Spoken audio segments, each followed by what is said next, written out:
Hello everyone, this Snehita. Welcome back to our channel. अपने NCERT series को आगे बढ़ाते हुए आज हम क्लास 6 का चैप्टर 8 डिस्कस करेंगे हिस्ट्री की बुक का, जिसका नाम है वाइटल विलेजेस थ्राइविंग टाउन्स। तो जो भी हमारे इस वीडियो से जुड़े, जो भी हमारे इस चैनल से जुड़े, प्लीज़ लाइक शेयर सब्सक्राइब ज़रूर कीजिएगा एंड बेल आइकन को ज़रूर प्रेस कीजिएगा ताकि आगे आने वाली वीडियोस की नोटिफिकेशन आपको मिलती रहे। 6, 7, 8 क्लास की साइंस की सारे चैप्टर्स अपलोड कर दिए गए हैं। प्लेलिस्ट पे आप जाकर चेक कर सकते हैं, ऊपर आई बटन में भी लिंक मिल जाएगा, आप वहाँ से भी प्लेलिस्ट पर जा सकते हैं। किसी भी चैप्टर में कोई भी डाउट आता है किसी भी एक्सरसाइज में, तो आप कमेंट करके चैप्टर्स के नीचे पूछ सकते हैं। चलिए स्टार्ट करते हैं अपना चैप्टर। अभी एक बॉय है, छोटा सा बच्चा है प्रभाकर नाम का, जो कि एक लोहार की दुकान पे गया है, ठीक है। और उसने वहाँ पे बहुत सारी चीज़ें देखी हैं, जैसे जो दराती होती है, कुल्हाड़ी होती है, बहुत सारे सामान उसने वहाँ पे देखे। फिर एकदम से उसको ब्राइट लाइट वहाँ पे दिखती है, ठीक है। ब्राइट लाइट उसको वहाँ पे दिखती है, जिसमें दो जो मैन है वो क्या कर रहे होते हैं, एक आयरन को क्या करते हैं, हीट करके, है ना, बीटिंग करके क्या कर रहे होते हैं कि शेप दे रहे होते हैं ना। और वहाँ पे उसको बहुत अजीब सा लगता है, नॉइजी लगता है, बहुत आवाज़ आ रही होती है, बहुत गरम गरम वहाँ पे लगता है, क्योंकि चारों तरफ भट्टियाँ जल रही होती हैं जहाँ पे आयरन को गर्म कर रहे होते हैं। आयरन टूल्स एंड एग्रीकल्चर, तो आयरन के बारे में थोड़ा सा पढ़ते हैं। We often take the use of iron for granted today. आज क्या देखेंगे हम, आयरन को ऐसे हमें कहीं भी मिल जाता है वो, ठीक है। अब बहुत सारी चीज़ें हैं हमारी डेली लाइफ की जो आयरन से बनी हुई, अपने आसपास आप देखेंगे तो बहुत सारी चीज़ें आयरन की, आपको कुछ ना कुछ ऐसी चीज़ होगी जो आयरन की ज़रूर बनी हुई होगी ना। The use of iron began, तो आयरन का यूज़ होना कब स्टार्ट हुआ, 3000 साल पहले। Some of the largest collection of iron tools and weapons were found in megalithic burials about which you read in chapter 4। तो हमने चैप्टर 4 में क्या देखा कि बहुत सारे आयरन के टूल्स और वेपन्स हमें कहाँ से मिले, जो हमें मेगाथेलिक ब्यूरल्स में थे। ब्यूरल्स मतलब जो हमने खुदाई करी थी, जहाँ पे हमें बहुत सारे शव मिले थे, तो उसके साथ ही हमें को क्या मिले थे कि बहुत सारे आयरन के टूल्स मिले थे। अराउंड 2500 ईयर अगो, 2500 साल पहले की बात है, there is evidence for the growing use of iron tools. तो हमने क्या देखा था कि हमें 2500 साल पहले आयरन के टूल्स किस तरीके से डिस्कवर हुए, किस तरीके से बनने लगे, ऐसा कुछ साक्ष्य हमें मिलते हैं ना, प्रूफ मिलते हैं। दीज इंक्लूडेड एक्सिस, तो कौन कौन से वो टूल्स थे, एक्सिस थे, क्लियरिंग फॉरेस्ट, मतलब फॉरेस्ट जिससे आप फॉरेस्ट काट सकते हैं ना, वो कुल्हाड़ी वगैरह, प्लोशेयर, हल थे जो आयरन के बने थे ना, एज जो हमने चैप्टर 5 में पढ़ा। Ploughshare was the useful of for increasing the agriculture production. तो ये जो प्लोशेयर बना था, जो हमारा हल बना था लोहे का, इससे क्या हुआ, इसको यूज़ करने की वजह से एग्रीकल्चर प्रोडक्शन अच्छे से बढ़ा। तो अच्छे से क्यों बढ़ा, क्योंकि जब आप आयरन से मिट्टी को ऊपर नीचे करेंगे तो वो अच्छे से हो जाएगी, चाहे कितनी हार्ड मिट्टी हो। इन रिस्पेक्ट ऑफ वुड, जब वुड से आप ऊपर नीचे मिट्टी को करेंगे तो अच्छे से नहीं होगी, तो इसलिए बहुत अच्छे से एग्रीकल्चर हो पाई। तो और कौन कौन से ऐसे रीजंस थे और कौन कौन से ऐसे स्टेप्स थे जिसमें क्या हुआ, एग्रीकल्चर अच्छा हुआ। तो एक पॉइंट आता है इरिगेशन। इरिगेशन का मतलब जो आपने क्रॉप, जो आपने प्लांट्स बोए हैं, सीड्स जो आपने बोए हैं, उनको पानी भी तो प्रोवाइड कराना। तो kings and kingdoms you have been reading about could not have exist without the support of flourishing villages. Kings थे या फिर किंगडम्स थे, बिना विलेजेस की सपोर्ट के वो काम नहीं कर सकते थे। और जब विलेजेस अच्छे से होंगे, मतलब अच्छे से मैनेज होंगे, सब अच्छा सा सपोर्ट मिलेगा विलेजेस को, होंगे वहाँ के आसपास जो भी लोग रह रहे हैं, जो काम कर रहे हैं, उनको अगर राजा थोड़े वो सपोर्ट करेंगे तो विलेजेस अच्छे से फलेंगे फूलेंगे। तो क्या, किंग्स को, किंगडम्स जो होंगी, उनको अच्छे से टैक्स भी मिल पाएगा। While new tools and the system transplantation increase production, तो नए नए जो सिस्टम्स अपनाए गए तो उससे क्या हुआ, प्रोडक्शन बढ़ी, है ना। इरिगेशन वाज ऑल्सो यूज, तो इरिगेशन किस तरीके से होने लगा फिर। Irrigation works that were built during this time included canal, well, tank and artificial lake. सब चीज़ों से हम क्या करते हैं, इरिगेशन करते हैं। तब भी टैंक्स वगैरह बनाए गए, वहाँ पे क्या पानी स्टोर करके रखते थे। और कभी जब बारिश नहीं होती थी, तो आप क्या देखेंगे कि इंडिया में ज़्यादातर जो किसान होते हैं वो किसके ऊपर डिपेंड होते हैं, पानी के लिए ज़्यादातर वो रेन के ऊपर डिपेंड होते हैं ना। अगर आप पानी स्टोर करके रखेंगे तो जब आपकी क्रॉप्स को ज़रूरत पड़ेगी, आप रेन के ऊपर डिपेंड रह के क्या आप इन टैंक से पानी ले सकते हो, ठीक है। चलिए आगे देखते हैं। If you look at the chart you will find that some of the stages construction of irrigation works are mention. तो ये चार्ट आपको पूरा करना है कि किस तरीके से कंस्ट्रक्शन जो होती थी इरिगेशन कामों के लिए, टैंक्स वगैरह की। तो ज़्यादा इंपॉर्टेंट एक्टिविटी नहीं है, पर करके देखिएगा इसको। तो ये पॉइंट्स है आपको मैनेज करने हैं, बीच बीच में जो गायब हो गए ना उनको, कि क्या आएगा यहाँ पर। Who lived in the villages, अब गांव में रहता कौन था। तो गांव में 3 तरीके के लोग रहते थे। कौन कौन जी, चाहे वो नॉर्थ पार्ट की बात हो रही हो या फिर साउथ पार्ट की बात हो रही हो, कहीं पे भी हर गांव में कौन लोग रहते थे, 3 तरीके के। कौन कौन, इन तमिल, अगर तमिल रीजन की बात करें, हम अपने साउथ पार्ट की बात करते हैं, जो इंडिया का नीचे वाला पार्ट है, वहाँ पे जो बड़े बड़े जो लैंड लॉर्ड्स थे, जिनके पास बहुत सारी ज़मीन थी, तो उनको बोलते थे वेलालार, ठीक है।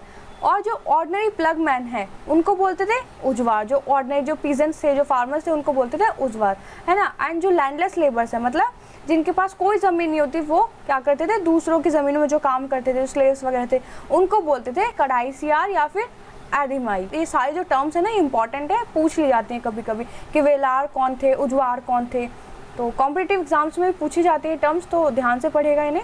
In the northern part of the country, अब बात करते हैं नॉर्दर्न पार्ट की। जो नॉर्दर्न पार्ट में जो विलेजेस होते हैं, हेडमैन होता है जिसको हम क्या बोलते हैं, ग्राम भूजक, जो क्या करता है, पूरे गाँव को देख रेख करता है। Usually man from the same family had the position of generation. तो ये ग्राम भूजक कैसे जनरेशन वाइज चलता था, जनरेशन वाइज मतलब ये जो पोस्ट है, हेडमैन की जो पोस्ट है वो जैसे अभी ये है, कोई पर्सन है, फिर कल को इनके बच्चे होंगे, फिर उनके बच्चे होंगे, तो बहुत लंबे समय तक एक ही फैमिली में पोस्ट रहती थी ना। In other words the post was heredity, तो हम क्या कह सकते हैं, हेरिडिटी पोस्ट बन जाएगी ये। The gram Bhojak was often the largest land owner, तो ग्राम भोजक कौन होते थे, जिनके पास बहुत सारी ज़मीन होती थी।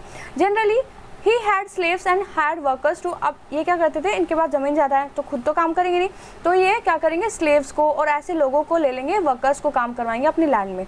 Besides as he was powerful, वो पावरफुल पर्सन भी होता था।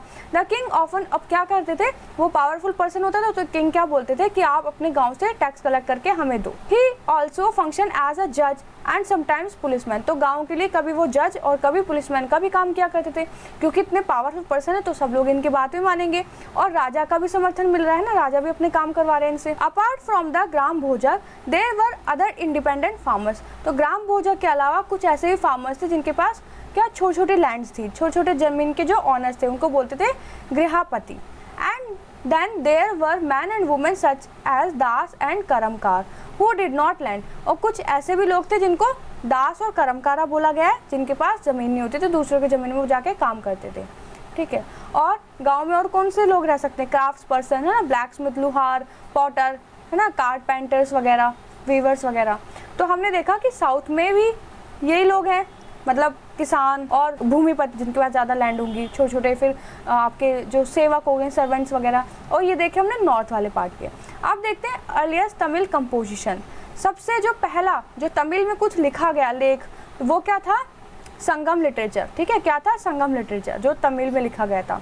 इसमें कम से कम ये कब लिखा गया, 2300 साल पहले। दीज टेक्स्ट वर कॉल्ड संगम, इसके जो टेक्स्ट है उनको संगम बोला जाता है। क्यों संगम क्यों बोला जाता है, क्योंकि ये जो लिखा है वो कैसे लिखा जाता था, ये संगम जो लिखा गया है, संगम लिटरेचर्स वगैरह जो लिखे जाते थे, लोग बाग मिलते थे, है ना, असेंबलीज होती थी और सब मिलके कुछ राय बनाते थे, ऐसे कुछ मिलके लिखते थे। कहाँ पे लिखे गए, मदुरई में। नेक्स्ट देखते हैं फाइंडिंग आउट अबाउट सिटीज। तो अब हमने गाँव की बात करी, अब बात आती है सिटीज की। Stories, travellers, sculptures and archaeology के बारे में पढ़ेंगे। You may have heard of the जात कास्ट, तो जात कास्ट के बारे में आपने सुना होगा। दीज वर स्टोरीज, ये क्या होती है, स्टोरीज होती है किनकी, जो ऑर्डिनरी लोग हैं ना, मतलब जो बड़े बड़े लोग नहीं होते थे, जिनके पास कम पैसा होता था, छोटे मोटे जो पीजेंट हैं या फिर छोटे मोटे काम करने वाले, उनकी कहानियाँ इन जात कास्ट में बताई जाती थी, ठीक है। तो लिखता कौन था इन्हें लिखते थे बुद्धिस्ट मॉन्क वगैरह, भिक्षु वगैरह जो होते हैं ना, जो मांगते हैं वो। है is a part of a जात का स्टोरी, यहाँ पे एक पुअर मैन है, उनकी स्टोरी आपको बताई हुई है, देखिए ये स्टोरी है पुअर मैन की। तो एक पुअर मैन थे, वो बहुत तेज़ थे, उनका दिमाग बहुत शार्प था ना, बहुत इंटेलिजेंट थे। तो क्या होता है कि his only resource was dead rat, उनके पास सिर्फ एक मरा हुआ चूहा होता है, और देखना उसको बेच के उन्होंने लास्ट में कितने सारे पैसे कमा लिए। तो एक दिन क्या होता है, बहुत आंधी आ जाती है, एक जो किंग है उनके गार्डन में बहुत सारा कूड़ा हो जाता है। तो जो गार्डनर है, जो माली है, वो थोड़ा परेशान हो जाता है कि कैसे साफ़ करूं। तो ये पर्सन उनके पास जाते हैं और बोलते हैं कि मैं साफ़ कर दूंगा, इसके बदले में आप मुझे ये जो लकड़ियाँ, जो मैस फैला हुआ है, यहाँ पे पत्ते वगैरह फैले हुए हैं, ये मुझे दे देना। वो कहते हैं ठीक है। अब ये क्या करते हैं, तो ये जो डेड रैट था, इन्होंने किसी को बेच दिया था, बेच के थोड़े से पैसे आ गए थे। किसको बेचा था, एक होटल मालिक को। होटल मालिक की जो बिल्ली थी ना, वो परेशान कर रही थी, तो इन्होंने क्या करा, उसको वो चूहा मरा हुआ कि तुम्हारी बिल्ली ना भूखी है तो ये चूहा उसको दे दो, तो वो शांत हो गई। तो इसके बदले उन्होंने मिठाइयाँ ले ली थी उनसे, है ना। तो अब आ जाते हैं यहाँ पर अपने स्टोरी पे वापस। तो यंग मैन ने क्या करा, बच्चों को बोला, आसपास से बच्चे इकट्ठे करे, बोला कि बहुत सारा जो कूड़ा फैला हुआ है, लकड़ियाँ पत्ते वगैरह, इसको मेरे लिए तुम इकट्ठा कर दो, मैं तुम्हें मिठाई दूंगा, ठीक है। अब बच्चों ने वो काम कर दिया। अब हुआ क्या, अब एक पॉटर था, मतलब घड़े बनाने वाला, राजा के लिए घड़े बनाने थे उसे। अब घड़े बनाने के लिए क्योंकि मटकों को पकाना पड़ता है ना, तो अब इन्होंने क्या किया, जो पर्सन थे, ये जो क्लेवर पर्सन थे, इन्होंने वो लकड़ियाँ इनको दे दी और क्या किया, अपना काम कर लिया, तो इन्होंने कुछ पैसे दे दिए इनको लकड़ियों के बदले। Our young man now thought another plan. अब इस यंग मैन ने दूसरा प्लान सोचा। इन्होंने क्या किया, एक खेत में गए, वहाँ पे बहुत सारे लोग थे जो घास काट रहे थे, अप्रॉक्स 500 लोग। तो उन्होंने उन सबको पानी पिला दिया। अब पानी पिलाया सब लोगों को तो सब लोग खुश हो गए। तो उन्होंने बोला बताओ हम तुम्हारे लिए क्या कर सकते हैं। तो उन्होंने बोला जब मुझे ज़रूरत होगी तो मैं तुम्हें बता दूंगा, तब तुम मेरी हेल्प करना। तो अब क्या हुआ, इनके ना कुछ ट्रेडर्स दोस्त बन गए। ट्रेडर्स कौन, जो अपना सामान बेचने के लिए इधर से उधर जाते हैं। जो ट्रेडर्स लोग थे उन्होंने बताया इन यंग मैन को कि ना कल ऐसे ऐसे ना बहुत सारे लोग आने वाले, मर्चेंट्स आने वाले अपने घोड़ों को बेचने के लिए ना बाजार में। ये जो यंग मैन है, जो क्लेवर पर्सन थे, ये जाते हैं उन जो लोग थे जिनको उन्होंने पानी पिलाया था, जो घास काट रहे थे, कि मेरे को तुमसे ना फेवर चाहिए, मैंने तुमको उस दिन पानी पिलाया था, तुमने बोला था हम तुम्हारी हेल्प करेंगे, तो आज मेरे को ना हेल्प चाहिए तुम्हारी कि मेरे को ना थोड़ी सी घास दे दो। वो घास खरीदते हैं और बोलते हैं जब तक मेरी घास ना बिक जाए तब तक तुम मत बेचना अपनी। तो वो सब मान जाते हैं, हेल्प कर देते हैं उसकी। तो ऐसे उनको बहुत सारे हज़ारों रुपए वो कमा लेते हैं। अब देखिए कितने चालाकी से, कितने अच्छे से उन्होंने माइंड का यूज़ करके कैसे पैसे कमा लिए, है ना। We can use other things of evidence to find out about life in some of these early cities. हमें बहुत सारे ऐसे अलग अलग एविडेंस मिलते हैं किन चीज़ के, इन सिटीज़ में लाइफ कैसी थी, है ना। जैसे कि sculptures, carved scene peoples live in towns and villages, कि जो स्कल्पचर्स वगैरह होते हैं, जो मूर्तिकार होते हैं, वो दीवारों पे क्या करते हैं, उकेर देते हैं। उकेरना मतलब मूर्तियाँ बना देते हैं कि लोग बाग कैसे रहते थे, है ना, क्या काम करते थे, तो हमें ऐसे पता चल जाता है ना। Many of this sculptures were use to decorate railings, और बहुत सारे स्कल्पचर्स क्या करते थे, रेलिंग्स को डेकोरेट करने के लिए वो बहुत सारे फिगर्स ऐसे बना देते थे जो लोग आम जिंदगी में काम कर रहे थे, उनकी पिलर्स, गेटवेज, है ना। तो वहाँ पे हम देख के पता कर सकते हैं कि लोग बाग कैसे रहते थे। तो यहाँ पे एक सांची का स्कल्पचर बताया हुआ है ना, मध्य प्रदेश में। Many of the cities that developed from about 2500 साल पहले की बात है कि बहुत सारी सिटीज डेवलप हुई। वेयर कैपिटल्स ऑफ द महाजनपद, जिनकी कैपिटल्स क्या, जो महाजनपद में थी। महाजनपद और जनपद हम पढ़ चुके हैं। महाजनपद बहुत बड़ा एरिया होता है जिसपे एक राजा राज करता है, चैप्टर 5 में हम देख चुके हैं, है ना। उसके आसपास बहुत सारी सिटीज़ होती है ना, एक महाजनपद में बहुत सारी सिटीज़ आती हैं। In many cities archaeologist have found rose of pots, तो बहुत सारी जो आर्कियोलॉजिस्ट सिटीज़ मिली हैं, जो हमें पुरानी ज़िंदगी मिली है, पुरानी जो हमने गाँव को ढूंढा है आर्कियोलॉजिस्ट ने, वहाँ पे उन्हें बहुत सारे पॉट्स के ऐसी रोज मिली हैं। और ceramic rings arrange one on top to other, और ऐसी बहुत सारी रिंग मिली है जो एक दूसरे के ऊपर ऐसे अरेंज हो रखी है ना। किस चीज़ की, सिरामिक्स की। तो ये भी मिट्टी होती है, मिट्टी के बर्तन आप मान सकते हैं। These are also known as ring wells, तो इनको क्या बोलते हैं, रिंग वेल्स बोलते हैं। These seem have to be used as toilet in some cases, ये ऐसा देखा जा सकता है कि कभी कभी ये टॉयलेट्स की तरह यूज़ की जाती होंगी। And as drains and garbage dumps, और उसमें गार्बेज को डालने के लिए शायद ये बनाए गए हों, है ना। These rings well are usually found in individual houses, ये रिंग्स अलग अलग घर में मिली हुई हैं, है ना, पाई गई हैं। जब एविडेंस मिला, जब लोगों ने खुदाई करी, ये देखिए किस तरीके से यहाँ पे फिगर्स बना रखे। देखिए यहाँ पे कोई किसान है, तो ये देख सकते हैं कि वहाँ पे किसानी होती थी ना, इस तरीके से एग्रीकल्चर होता था वहाँ पे। तो ये नॉर्मल लाइफ के यहाँ पे कितने अच्छे से मूर्ति बना रखी है। We have hardly any remains of places market और ऑफ होम्स ऑर्डिनरी पीपल, तो हमें ऐसा कोई ऐसे रिमेन नहीं मिले हैं, मतलब ऐसी पुरानी चीज़ कुछ नहीं मिली है जिससे हमें पता चल सके कि वहाँ की मार्केट कैसी थी और जगहें कैसी थी। Perhaps some are yet to be discovered, कुछ ना कुछ तो हमने आर्कियोलॉजिस्ट जो थे हमारे, उन्होंने बहुत सारी चीज़ें ऐसे डिस्कवर कर दी है। अदर्स मेड ऑफ वुड, कुछ ऐसी चीज़ें जो वुड से बनी है, ब्रिक से बनी है, थैच से बनी है। तो बहुत सारी चीज़ें आर्कियोलॉजिस्ट ने पता कर लिए, निकाल लिए, और उससे हमें बहुत सारी हिस्ट्री बता दी है। तो हम ये क्या देख रहे हैं, अब तक हम ये देख रहे हैं कि हमें हिस्ट्री के बारे में कैसे कैसे, इन सिटीज़ और विलेजेस के बारे में कैसे कैसे पता चल रहा है, आर्कियोलॉजिस्ट की वजह से, स्कल्पचर्स की वजह से। और another way of finding about early cities in from the accounts of sellers, और कैसे मिलता है, जो सेलर्स और ट्रैवलर्स थे, जो एक जगह से दूसरी जगह जो ट्रैवल करते थे, रुकते थे एक जगह से दूसरी जगह, सामान बेचने जो आते थे, वो क्या करते थे, कुछ ना लिख के रखते थे। तो वो वहाँ जहाँ वो रुके हुए हैं तो उस जगह के लोगों की ज़िंदगी के बारे में लिख लेते थे। ऐसे डिटेल हमें उन ग्रीक सेलर जो थे, जो ग्रीक से आते थे लोग, उन अकाउंट से हमने पढ़े हैं, तो हमें वहाँ से पता चला है कि ऐसे ऐसे लाइफ उस वक्त होती थी, है ना। चलिए, जो यहाँ पे मर्चेंट्स वगैरह आते थे वो ऐसे लिख लिया करते थे। एक और स्टोरी है यहाँ पे, the story of Barygaza, the Greek name of Bharuch. The gulf is very narrow at Barygaza and very hard to navigate for those coming from the sea. तो ये कुछ लोग थे जो बारूच एक जगह है वहाँ से आते थे। Ship had to be steered in the skilful experience local fisherman who were employed by the king. तो उन्होंने बहुत सारी चीज़ें बताई हैं जो वहाँ पे इम्पोर्ट होता था, इन सारी चीज़ों का, किसी भी जहाँ पे वो रुकते थे सारी चीज़ों के बारे में बताते थे। ऐसे यहाँ पे हिमालय है, ऐसे आइवोरी है, इन सब चीज़ों का एक्सपोर्ट होता है, इन सारी चीज़ों का इम्पोर्ट होता है। तो ये हमें एक अकाउंट मिला है, टैक्स मिला है, जिसमें से हमें ये सारी जानकारी मिली है ना। कुछ ऐसे फिशर्समैन थे जो क्या करते थे, राजा के लिए काम किया करते थे। अब पढ़ते हैं कॉइन्स के बारे में। पंचमार्क कॉइन क्या होते हैं? पंचमार्क कॉइन वर जनरली रेक्टेंगुलर, ज़्यादातर ही रेक्टेंगुलर शेप के मिलेंगे और समटाइम्स कभी कभी स्क्वायर और राउंड शेप के मिलेंगे। Either cut out of the metal sheet and made of flattened, क्या होता है कि मेटल शीट में से काट लिया जाता है, उसको फ्लैट कर दिया जाता है उस मेटल शीट को, और क्या किया जाता है, the coins were not inscribed but were stamped, इनको खुद से मतलब इनके ऊपर कुछ नहीं बनाया जाता है, इनके ऊपर पंच मार्क्स मार दिए जाते हैं ना, तो उसको कहते हैं पंच मार्क कॉइन। उसको इतने ज़ोर से यहाँ पे मारा जाता था कि उस स्टैम्प के ऊपर जो भी लिखा होता था या जो भी चीज़ होती थी वो इस पर छप जाती थी। These coins are found over most part of the sub continent and remain in circulation till early century C. तो हमें बहुत सारी जगहों से ये क्या मिले, पंचमार्क कॉइन मिले। You may have notice how wealth is measured in terms of coin. हम देख सकते हैं कि वेल्थ को मतलब किसी जगह के इकोनॉमी को, पैसे को आप कैसे देखेंगे, कॉइन्स से ही तो देखेंगे कि क्या कैसे चल रहा था वहाँ पे, है ना, क्या कितने रुपए थे, कैसे चलता था काम, मार्केट में क्या चीज़ के बदले क्या सामान मिलता था ना। Archaeologist have found several thousands of coin belonging to this period. Archaeologist को इस पीरियड से बिलोंग करते हुए बहुत सारे ऐसे कॉइन्स मिले। The earliest coin which were in use about, जो सबसे पहले जो कॉइन इन्होंने बताया कि 500 साल पहले पंचमार्क कॉइन्स चलते थे। तो ये देखिए पंचमार्क कॉइन कैसे है। अदर मीन्स ऑफ एक्सचेंज, मतलब सामान और किस किस के बदले मिल सकता था। As they carry the white paddy of their land to exchange their salt of another. पहले लोग क्या करते थे, जब पैसे वैसे नहीं चलते थे तो क्या करते थे, जैसे एक ये चीज़ है, एक ही चीज़ है, और ये पर्सन है एक, ये एक पर्सन है, इनके पास ये चीज़ है, इनके पास ये चीज़ है, तो अब क्या है आपस में, इसके पास मान लो चावल है, इसके पास नमक है, तो दोनों को एक दूसरे की चीज़ की ज़रूरत पड़ेगी तो क्या करेंगे, बदला कर लेंगे ऐसे। तो इसको बोलते हैं बार्टर सिस्टम। नेक्स्ट देखते हैं सिटीज़ विद मैनी फंक्शंस। अब ये देखिए सिटी है कोई भी, अभी हमने गांव के बारे में देखा, गांव अच्छे होंगे तभी तो सिटीज़ बनी।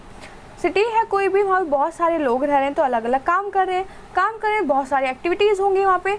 अब यहाँ पे बोला गया है सिटीज़ विद मैनी फंक्शंस की, और क्या क्या फंक्शंस वहाँ पे हो रहे हैं। Very often a single town was important for variety of reasons, कि एक सिंगल टाउन बहुत सारे रीजंस के लिए इंपॉर्टेंट हो सकती है। तो जैसे कि आप मैप 7 पेज नंबर 05 में देखेंगे, Mathura has been an important settlement for more than 2500 year. यहाँ पे बोला गया है कि 2500 साल पहले से मथुरा एक इम्पॉर्टेंट सेटलमेंट रही है। It was important because it was located at the cross of roads two major routes travel trade from north west to the east from the north and the south. तो यहाँ पे क्या बोला गया, ये ऐसी जगह थी ये सिटी जहाँ पर रोड्स थे, एक जगह से दूसरी जगह जाने का काम होता था। यहाँ से नॉर्थ और साउथ दोनों जगह जा सकते हैं लोग। तो there were fortification around the city and several shrines.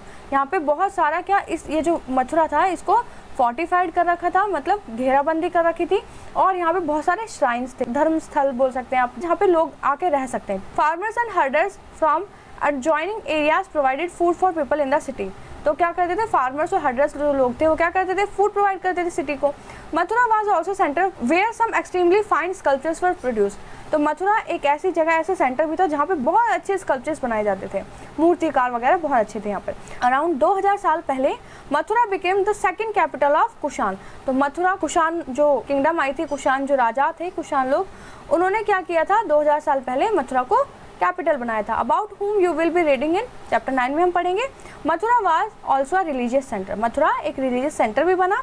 There were Buddhist monasteries, वहाँ पे क्या थी, बुद्धिस्ट मोनास्ट्रीज वगैरह थी, जैन लोगों की श्राइन थी वहाँ पर। And it was an important centre for Krishna worship. तो वहाँ पर कृष्ण जी की बहुत ज़्यादा पूजा होती थी, तो इसलिए भी वर्शिप का बहुत अच्छा रिलीजियस सेंटर था वो। Several inscriptions on surfaces such as stone, slabs and statues have been found in Mathura. तो बहुत सारे इंस्क्रिप्शन हमें वहाँ से मिले हैं, स्टोन, स्लैब, स्टैचूज वगैरह। Generally there are a short inscription recording gifts made by man to monasteries and shrines. तो और भी ऐसे छोटे छोटे इंस्क्रिप्शंस हैं जो लोगों ने इन मोनास्ट्रीज, जो ये लोग थे ना, भिक्षु वगैरह, उनको गिफ्ट में दिए थे। छोटी छोटी मूर्ति हो सकती है ना, ऐसे इस तरीके की। These were made by Kings and queen's, officers, merchants and crafts persons who lived in the city. तो कौन लोग देते थे इन भिक्षुओं को, ब्राह्मण को कौन गिफ्ट देते थे, मर्चेंट लोग, किंग्स जो होते थे, जो क्वींस होते थे, सब लोग गिफ्ट देते।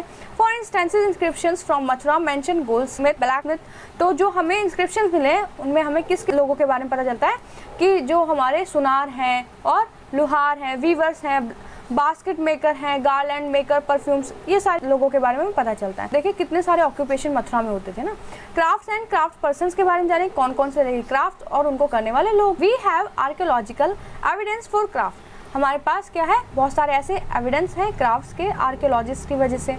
These include extremely fine pottery known as, तो इसमें एक पॉटरी के बारे में पढ़ेंगे जिसको बोलते हैं northern black ware pottery. It gets its name from the fact that is generally found in the northern part of subcontinent। इसका नाम हमने ऐसा क्यों रखा, क्योंकि नॉर्थ पार्ट में मिली है, नॉर्थ सबकॉन्टिनेंट में। यहाँ से पढ़ते हैं इसके बारे में। Note NBPW is a hard wheel made metallic looking ware with a shiny black surface। इसको देखते तो ऐसा लगता है कि मेटल का बना है, ठीक है, और इसका बहुत शाइनी ब्लैक सरफेस होता है।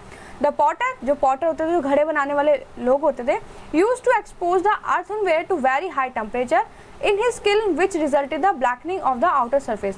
जो इन घड़ों को जो बनाते थे वो क्या करते थे, इनके ऊपर इतना ज़्यादा टेम्परेचर इनके ऊपर डाला जाता था कि ये बाहर से ब्लैक हो जाते थे। A fine black slip was applied on this which gave the pottery a mirror like shine. इसके बाद पॉलिश कर दी जाती थी तो एक ब्लैक अच्छी सी शाइन आ जाती थी, तो ऐसे ही बनाए जाते थे। Remember that the archaeological evidence for many crafts में नॉट हैव सर्वाइव। बहुत सारे ऐसे आर्कियोलॉजिकल चीज़ें हमें मिली जो अभी तक सर्वाइव नहीं कर रही है, मतलब खराब हो गए, ख़त्म हो गए बहुत सारी चीज़ें। We know from the text that the manufacture of cloth was important. तो हम देखते हैं कि क्लॉथ कितना इंपॉर्टेंट है। There were famous centres such as, बहुत सारे ऐसे फेमस सेंटर जो क्लॉथ्स के लिए क्या है, फेमस है। बहुत सारे सेंटर जैसे वाराणसी नॉर्थ में, मदुरई साउथ में, तो मैन और वुमेन दोनों ही इन सेंटर्स में काम करते थे। Many craft persons and merchants now form association on shrines. तो जो क्राफ्ट पर्सन्स होते थे ना, ये इकट्ठे होकर ग्रुप बना लेते थे जिनको बोला है श्रेणी। These श्रेणीज of craft person providing training. तो इन श्रेणीज में क्या होता था कि और जो लोग आते थे इन श्रेणीज में उनको ट्रेनिंग दी जाती थी, और रॉ मटेरियल कहाँ से चाहिए, कैसे काम करना है, वो सब कुछ यहाँ पे सिखाया जाता था कि कैसे पूरा एक सामान तैयार हो जाएगा। तो लोगों को यहाँ पे मतलब ट्रेनिंग दी जाती थी, काम सिखाया जाता था। श्रेणीज ऑल्सो सर्व्ड एज बैंक, और ये बैंक की तरह भी काम करते थे, लोगों को पैसा देना उधार, है ना, और लोगों के पैसे भी जमा करते थे। This was invested and part of the interest was return और used to support religious institution such as monasteries वगैरह। अब यहाँ पे जो एक्स्ट्रा पैसा जो आता था, ये बैंक की तरह काम करते, थोड़ा पैसा एक्स्ट्रा भी हो जाता है ना, जो इंटरेस्ट वगैरह मिलते हैं, तो उस पैसे को ये मोनास्ट्रीज में, है ना, भिक्षुओं को दे देते थे, हेल्प कर देते थे सबकी। Rules for spinning and weaving. तो स्पिनिंग क्या होता है, स्पिनिंग होता है जब रुई से धागा बनाते हैं, और वीविंग कौन सी एक्टिविटी होती है, जब उस धागे से बुनाई करी जाती है। तो अर्थशास्त्र चैप्टर 7 से हमें कुछ रूल्स मिले हैं वीवर्स के बारे में और स्पिनर्स के बारे में। तो यहाँ पे पढ़ते हैं, widows, young women who differently abled, nuns, mothers, courtesans, retired women, servant, king, women retired from service in temples may use to processing wool।